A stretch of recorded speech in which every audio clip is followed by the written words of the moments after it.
Salam sehat, salam saudara-saudara. Kembali lagi bersama saya Hermanto dalam channel YouTube saya.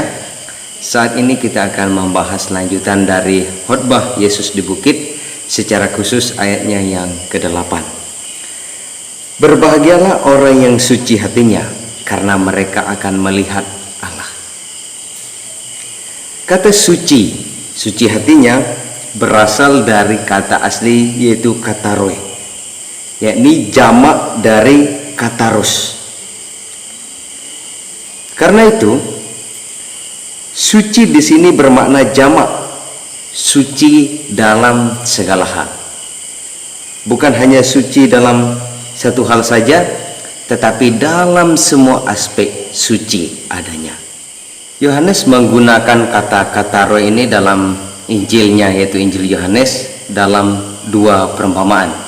Yang pertama, ketika Yohanes mengungkapkan bahwa Yesus membasuh kaki para murid, bahwa dituliskan di situ bahwa semua murid belum bersih adanya, yakni secara khusus dalam Yohanes pasal 13 ayat yang ke-10 sampai ayat yang ke-11. Kemudian kata kataroi kedua juga muncul dalam Yohanes pasal 15 ayat 3, yakni dalam hal ketika Yesus mengatakan bahwa ia adalah pokok anggur. Nah, ketika Yesus mengatakan bahwa ia pokok anggur, maka segala yang tidak menghasilkan buah akan dibersihkan, katanya. Nah, jadi kata roh ini menunjukkan bahwa kata roh berfungsi untuk bersih, istilah bersih, yakni suci.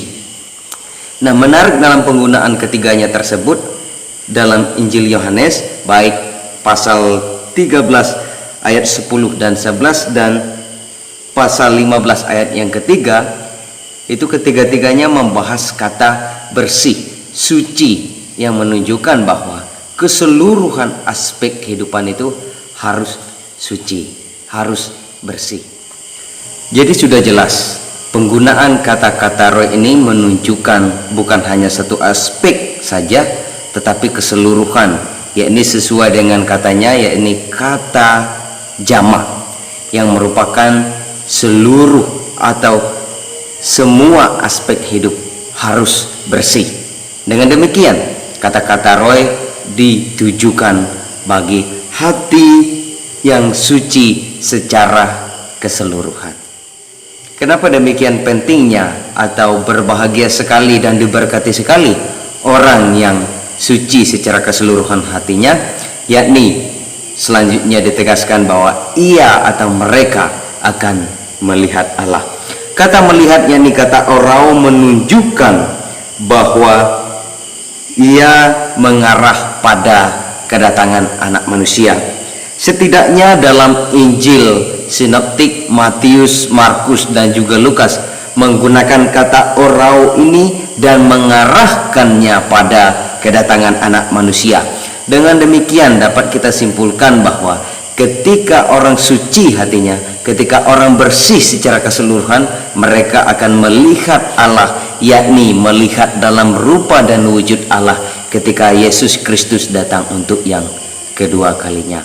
Jadi sekali lagi, tujuan daripada berbahagia atau orang yang paling berbahagia dan diberkati ini adalah orang yang suci secara keseluruhan dalam segala aspek hal kehidupannya, sebab mereka akan melihat Allah, akan melihat anak Allah, akan melihat Yesus Kristus menyatakan diri untuk yang kedua kalinya.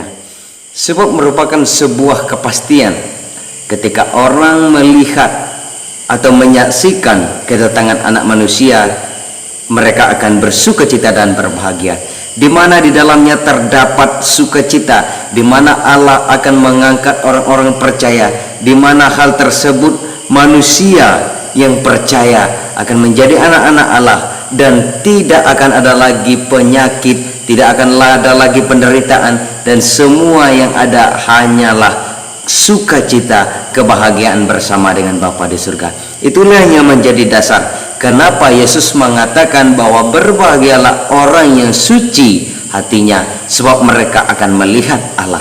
Mulai dari saat ketika mereka percaya, mereka merasakan Allah, terlebih ketika mereka melihat dan menyaksikan kedatangan anak manusia. Lebih dekat lagi, John Stott dalam bukunya Khotbah di Bukit mengatakan bahwa ungkapan suci hatinya menunjukkan bahwa di dalam diri seseorang tersebut tidak ada terkandung kepalsuan, tidak ada terkandung kebohongan. Dengan demikian, ketika ia suci dalam segala hal, ia benar-benar melihat Allah. Di dalam dunia modern ini, kita tidak asing melihat alat-alat yang canggih yang digunakan. Salah satunya adalah mikroskop, di mana ketika kita memperhatikan air saja atau bahan lain saja yang kelihatannya tidak ada kotoran, yang kelihatannya tidak ada bakteri, tetapi ketika kita lihat dalam mikroskop, maka semuanya akan kelihatan. Demikian juga mungkin dalam hidup kita bisa menyembunyikan kebohongan kita terhadap sesama, kita bisa menyembunyikan kejahatan kita terhadap sesama kita, tetapi hal tersebut tidak tersembunyi bagi Allah, baik melalui tindakan kita, terlebih dalam hatinya kita. Oleh karena itulah penting sekali atau berbahagia atau diberkati sekali orang yang suci dalam hatinya, yakni dalam segala hal hatinya, sebab di dalam dirinya tidak ada kepalsuan.